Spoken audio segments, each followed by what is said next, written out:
Hello, hello, my friends. AmyR here with Prairie Paper and Ink. Welcome back to my face and my card making space. And a couple more holiday cards. Like I keep saying, I will keep making them right up till Christmas. Might possibly continue making some for a bit after Christmas. Just depends. This one, though, I finally received the limited edition little exclusive. It's not little, there's a ton of dies in the set. Tim Holtz collaboration with Simon Says Stamp. This is, like I said, limited edition. It is only while supplies last for Simon's DieCember celebration, and it is a gift with purchase. So the only way you get that is if you purchase a minimum of $25 worth of Tim Holtz branded products from Simon Says Stamp. I will have a link below to the Tim Holtz product line because there's a bajillion things to choose from. So many good things. Inks and sprays and ideology and dyes and so many things. And if you purchase the minimum amount, this automatically gets added to your cart. There is no code needed. And like I said, while supplies last, I did not think they would still have stock. As of doing this video, there is still stock available. But again, it's limited. We shall see. But I'm just excited that it finally got here. So I made a couple cards using it because it's super cute. So that, along with everything else I used, I will have listed and linked below as always. My links are affiliate links. That just means that if you click on one of my links and end up placing an order, I do get a little kickback from that at no extra cost to you. It is what helps pay the bills, keeps the heaters going, the power bills paid, all the things so that I can keep bringing content. At the very end of the video in the end screen, I will link to my 2024 holiday playlist. I've got dozens of videos in there. And like I said, I will just keep making them until I'm just done with the holiday cards is basically how it is. It's all just on feelings. So that's it for the housekeeping. Yeah, let's get into making these cards. Alrighty, so the first thing I did was some stenciling with an oldie but goodie stencil set that I've used in past videos, because this little stencil set came out more than a decade ago. It's a long time. This is the little Ho Ho Ho stencil from Simon Says Stamp. And I have one of my grip mats, and I have some Neenah Desert Storm cardstock. And I'm also going to put some just low-tack tape on each side just to make sure I don't get paste everywhere, because at this point I wasn't 100% sure if I was going to trim this down. And originally I was going to use black opaque texture paste. That's a Tim Holtz product. One of my favorites. Love it. And then I went more festive. So I set aside the black texture paste for another project. And instead I'm using some Simon Hurley Astro paste. This is in Roar. It's a glitter paste. And yeah, I think this is my first time using. I had these sitting. They were underneath other things and I forgot about them. Apologies to Simon. I was supposed to use these months ago. So they're pretty. Wait till it's dry though. Right now it looks not like super fun, but we'll get to that. So I applied it with a palette knife and then I took a second panel because like I tend to do if, I've got all the supplies out, make more than one. Reuse my tape just again to mask off either side of the stencil. And then I just apply the paste with a palette knife. And then as soon as I was done, I immediately cleaned off my stencil, my palette knife, etc. Because especially I've talked about this with glitter paste, the formula of them. Oh, it's like cement if you let it dry. Don't let it dry on your stencils, your tools, things like that. Clean it immediately. Or, put your stencil into a container soapy water to soak, if whatever works for you. So I cleaned everything off. And I also dropped that second one on the floor. Thankfully, it dropped face up. I was having a time, you guys. It was just chaos, but the background was saved. So I set them aside to dry.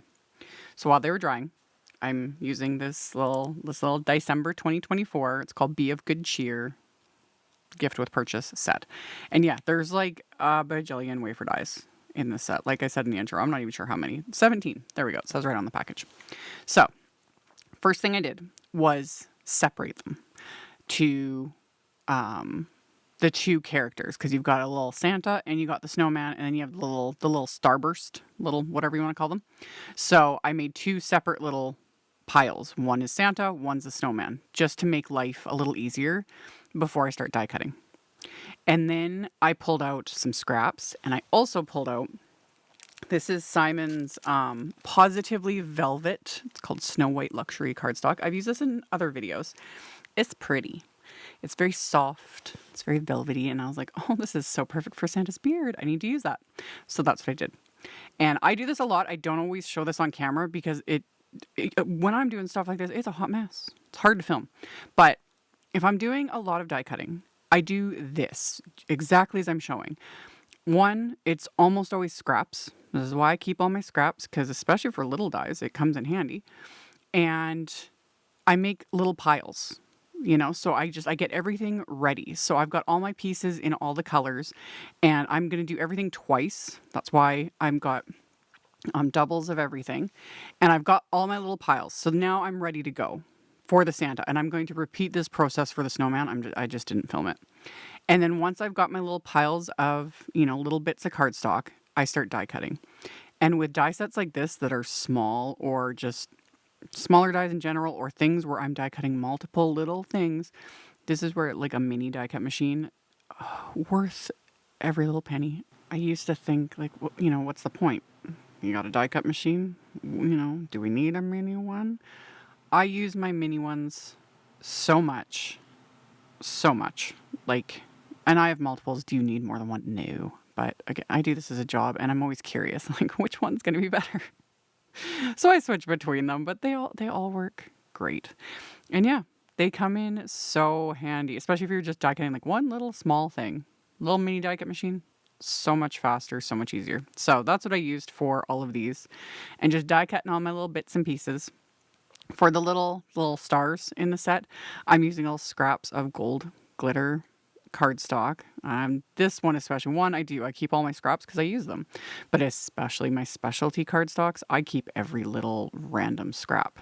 I've talked about this a lot. You never know. And this was a case of it. I had these random weird scraps of this gold glitter cardstock, and I was like, what am I going to do with this? But perfect for these tiny little dies. I just kept die cutting extras while I'm die cutting all the other pieces. So I just worked my way through my little piles of little scraps, and I set all the die cut pieces onto a tray. And then once everything was done, like being die cut, time to assemble. It's super easy to assemble these. I have the packaging right beside me, and I just follow that. The only thing I learned after doing this first one, I was like, ooh, for the second one, I put that beard piece, I just held it in place. I didn't adhere it yet. And then adhered the little face piece because the little cheeks kind of tuck in under it. So the glue hadn't dried just yet, so I just peeled that back up, adhered those little cheeks. It was fine. But when I did it the second time, I just used it as a placeholder, adhered the face, adhered the cheeks, and then adhered the little beard portion on top of it. And we're good to go. So the outline I die cut from black cardstock. That way I didn't have to die cut another piece of the little face, like and inlay those little eye pieces. You totally could. You could also, if you wanted to make them look little kind of derpy, you could add googly eyes. I did think about it, but these were cute enough as is, but it would look, if you want to make it just funny, add little googly eyes. Why not? So reverse tweezers as well for the win for some of these smaller pieces. I used my just craft tacky glue. I am the most comfortable with liquid adhesive. Tim showed in his video when they released this set on the 1st, he runs his little cardstock pieces through like a Xyron, to put adhesive on the back to turn everything into stickers. That is another really great option. Yeah, I don't do that very often. It kind of just depends on my mood and what I'm doing. And like I said, I like using liquid adhesive. But that is an option when you are dealing with like lots of little pieces, and especially if you just do not like using liquid glue on small stuff, is you could do that. But yeah, liquid glue, reverse tweezers, my little embellishment wand to pick up some of the pieces to adhere, and that's it. So for the snowman, I had done the same exact process. Little scraps of cardstock, die cut all the things, and then assemble. And same thing, he comes together really easily. You can choose whether or not you want to add like his little top hat. I love it. I don't know why. I think again, because it's just kind of goofy looking and it just works. It just works. So after I assembled all of the little the little pieces, got everything together there. And again, did not inlay anything. I just die cut that larger circle from black cardstock, adhered the white one on top. Done. So much easier. And then the little scarf, and then adhere it, and that's it. And then I did everything, like I said, twice, because 2 cards, 2 sets of everything. So after I've got all of my little characters assembled, I pulled out another oldie but goodie favorite, the CZ Design Mary die set, and I die cut the outline from some red cardstock and then the word from white cardstock. And then I'm going to adhere those together. And again, I had done this twice. So got those adhered together.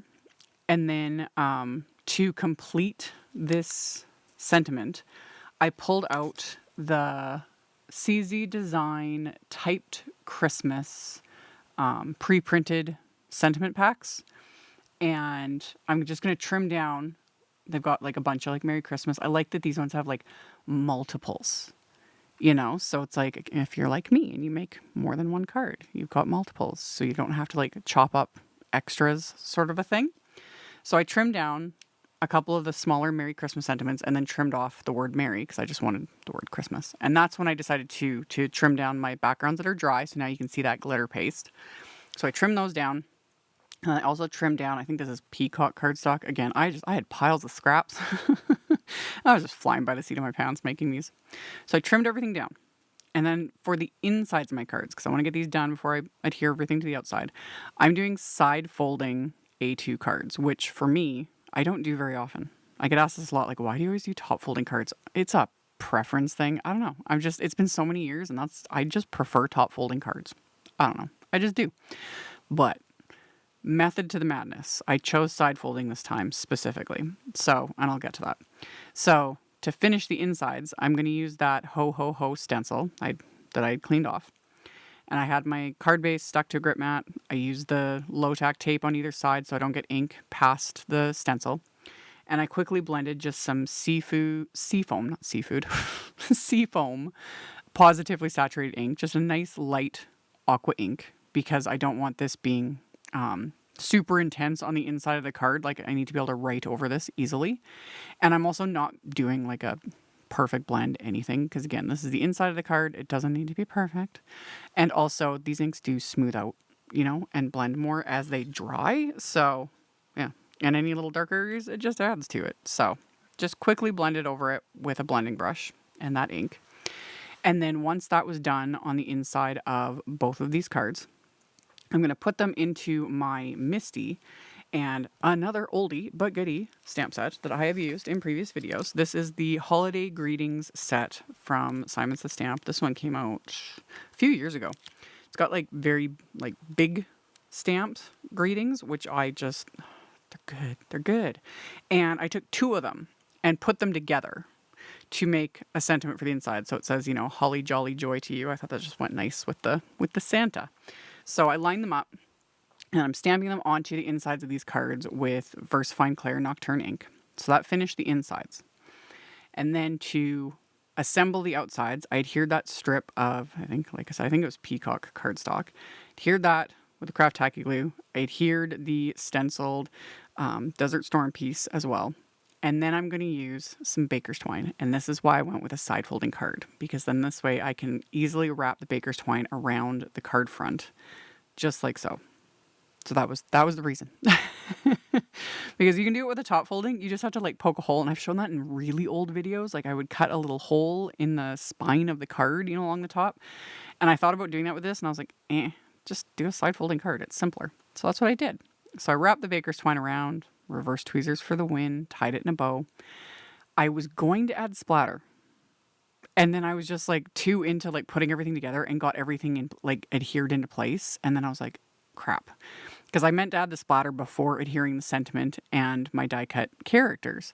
So I still could have added splatter, but I would have had to like mask off the characters because I didn't want to get splatter on them or on the die cut sentiment. So rather than try to mask everything off, I used a marker. I've shown this in a couple videos. It was a trick I picked up from Carly T. And yeah, especially if you don't like the uncontrolledness of splatter, using a marker is the way to go. So that's what I did. I just used my little Tombow marker and drew on some little black splatter here and there. Very controlled, you know? And I'd also use the brush side of the marker to cover the edges of that little Christmas word because it's white cardstock. And I've shown that in a ton of videos as well. So I'd use that to cover those exposed white edges just to make everything look a little finished. And then I used the fine tip of it to draw in my little bits of splatter.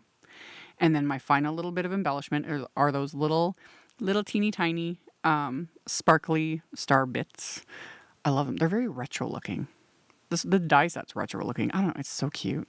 It's so cute. So I adhered those into place. And then I'm going to add a couple more just to the inside, just to finish it off because I had a bunch of these little die cuts to use up. And then did the same thing on the second card. And in between finishing the cards and filming the end and my intro, I painted my nails for the first time in a few months. So the color is on the screen there. Love it. I got to get used to having painted nails again. It's weird, but I like it. Anyway, those are my finished cards. These were a lot of fun to make. So like I mentioned in the intro, I will have links to all of the things in the description box below the video. So you can just expand it. All the info and links will be there. I'll have a link to my holiday playlist at the very end if you want to check that out. Thank you all so much for hanging out with me, for thumbs upping and commenting. Subscribe if you haven't. I would love to have you. And I'll see you all very soon in another video. Bye. Thank you so much to my amazing Patreon supporters. For anyone that might be interested in joining my Patreon community and supporting me, the link to my Patreon is in the description box below the video. For everyone else, as always, thank you all so much for taking the time to watch my videos, for thumbs upping, commenting, subscribe if you haven't, I'd love to have you. And here's a couple other videos for you to check out in case you missed them. Bye!